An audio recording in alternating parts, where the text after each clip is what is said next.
Hello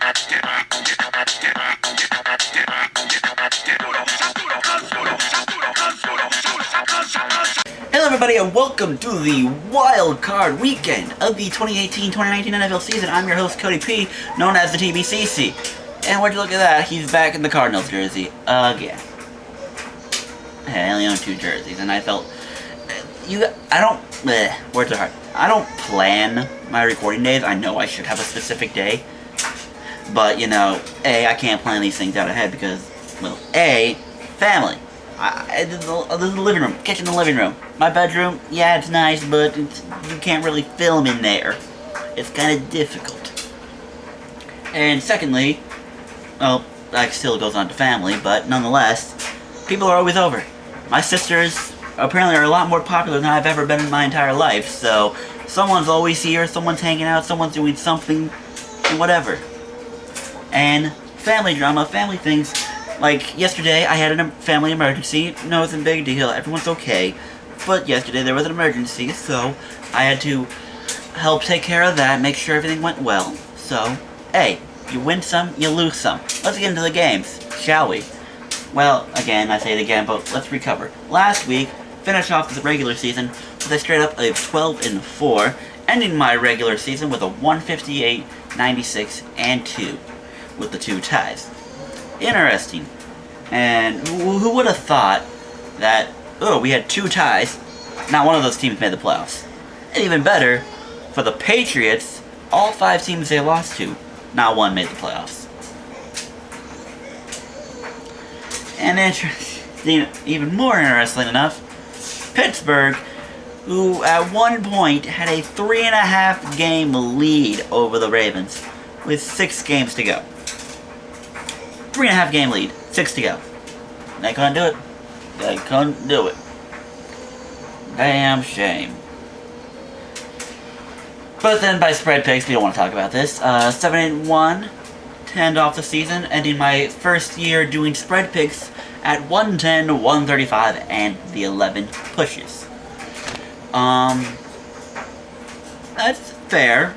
Not great, but you know what? That's fair. I don't know the math off it, and I'm probably not going to enter it in, but a little under 50%. And I'm not going to bother showing you. You can go look at last year's wildcard video from my previous years of regular seasons, comparing off. Obviously didn't match this year. We had to go back to the year before, where there was also 2 ties.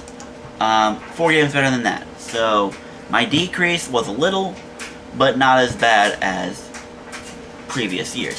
So, I mean, if you want to do the math, this was my 2nd best year of doing straight up picks. So, clap for me, good job.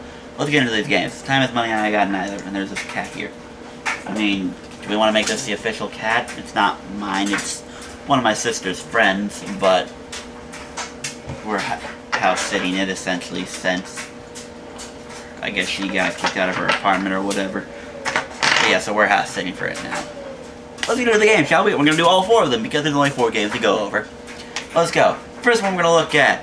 Colts are going to Houston, where the Texans are currently 1.5 point favorites at home. Now, I did a little look at things when these lines were released. I want to say either Monday or Tuesday. The first 3 games all opened home favorites at 2.5.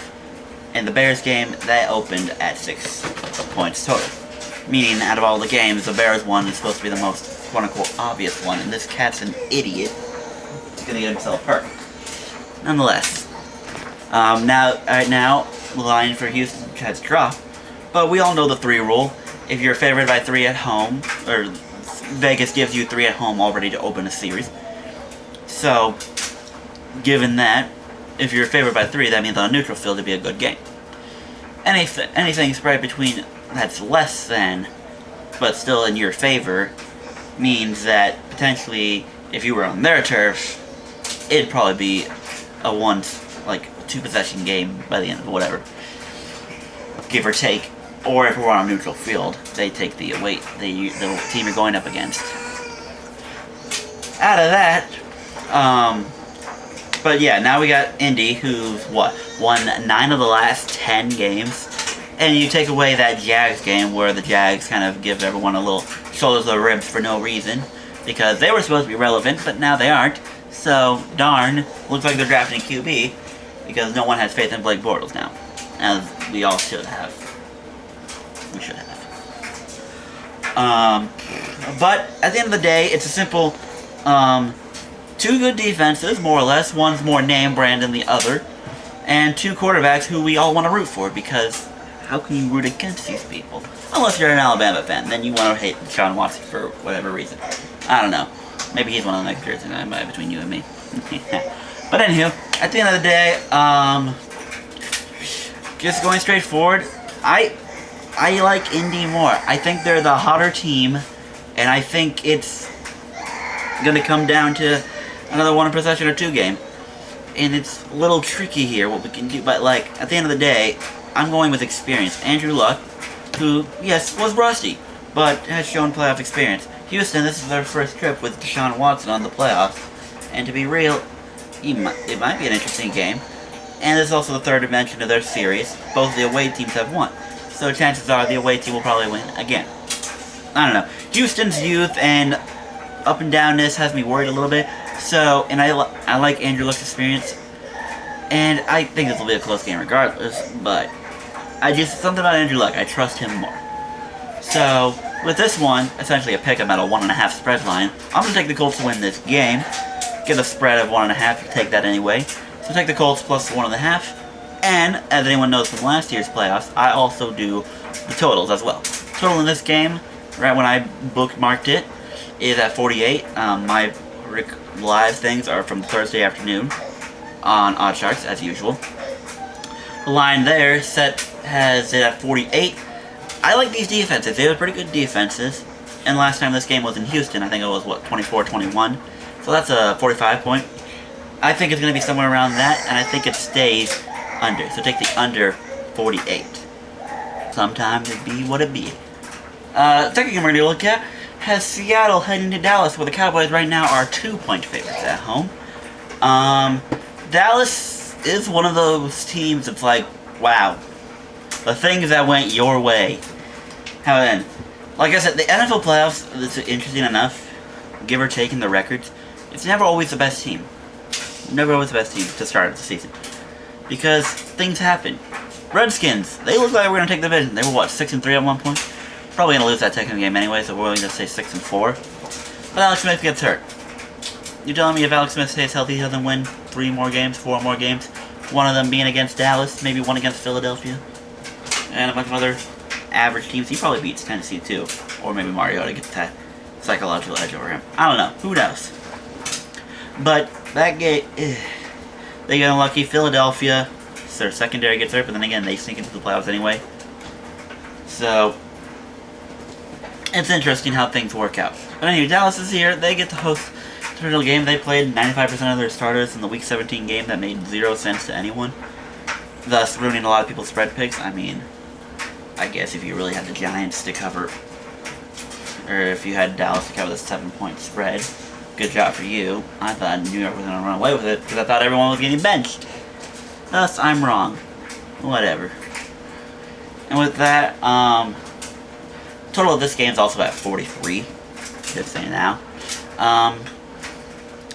Seattle, when it comes down to, really, they're both really good run games.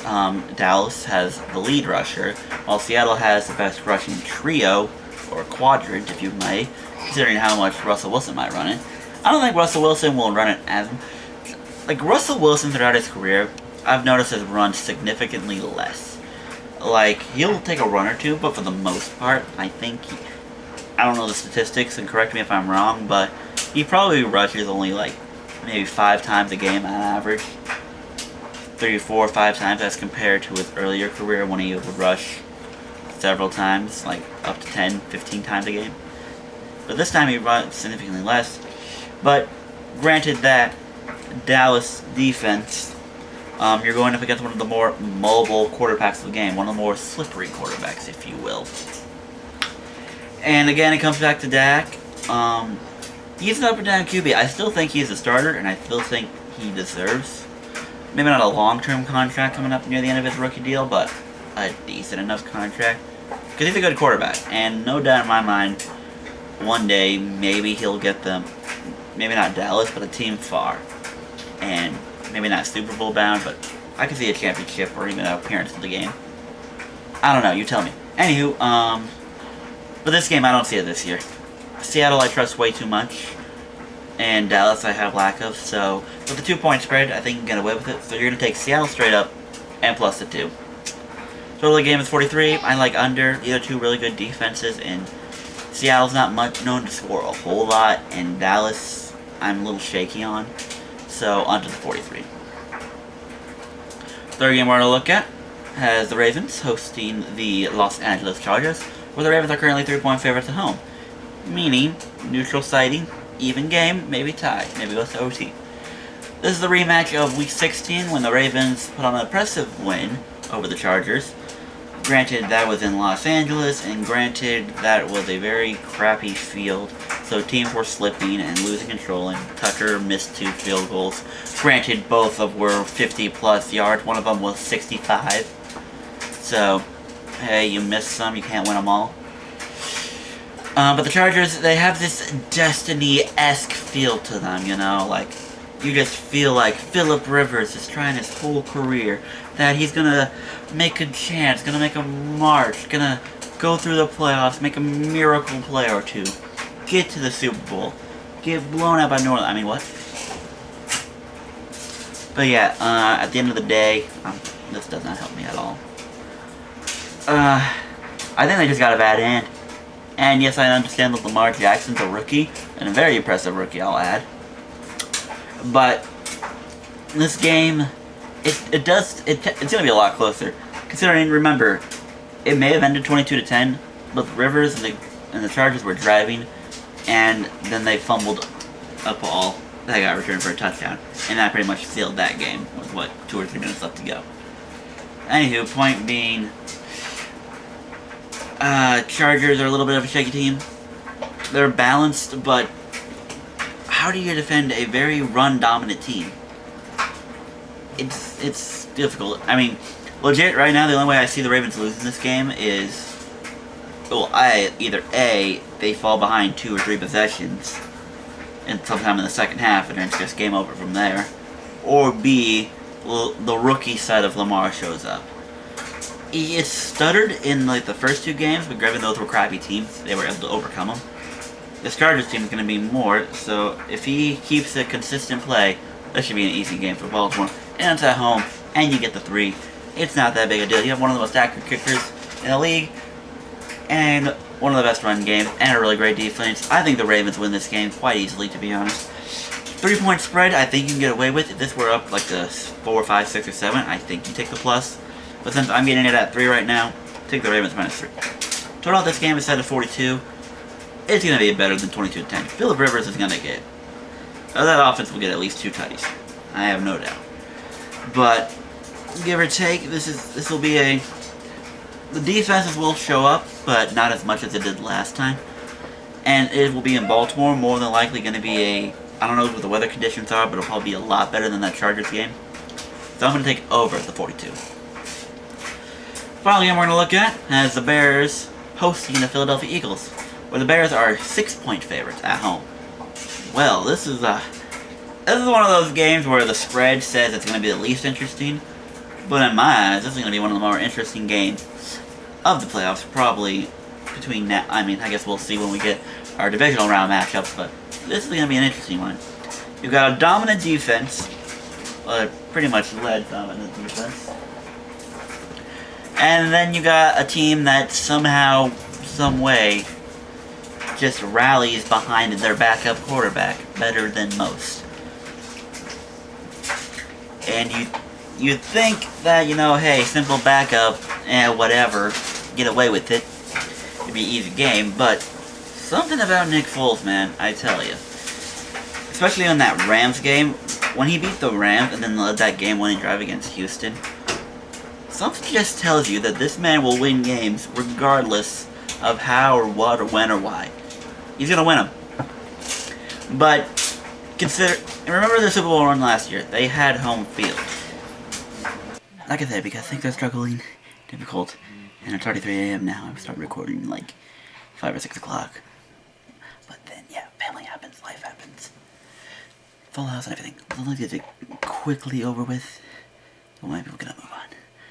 Hopefully, you guys can still hear me somewhat decently. Anywho, back to finish my point. Bears team's defense, really known to defense. Philadelphia struggles a little bit, but somehow Philadelphia has that magic of Nick Foles. I mean, they don't call him Big Dick Nick for nothing. Thank you, Justin, by the way, for using that in your video. Highly appreciated. Not that it's my thing, I'm pretty sure I'm not the first person to say it, but besides the point. But somehow I think his magic keeps this game relatively tight, but not, like, overly well. I mean, Philadelphia does have a decent defense, too. And do you really trust Mitchell Trubisky that much? I'm still up and down on him, but you can tell me what you think. So I do think the Bears win this game, but Philadelphia keeps close. Philadelphia keeps close. Or maybe at the very least like a backdoor cover. Because, you know, Philadelphia, Nick Foles, aww. And it's going to be a relatively low-scoring game. So, you can take the Bears straight up, Eagles against the spread, and under the 41 points. And to recap this quickly so we can get this moving, you're going to take the Colts straight up against the spread, and to cover that, and under the 48. Seattle straight up against the spread, and under the 43. Baltimore straight up against the spread, over 42. And the Bears straight up, Eagles against the spread, and under the 41. Maybe I'll make a little more better video next time, but you know, family life is family life. Thank you all for watching. I'll see you all in the next video.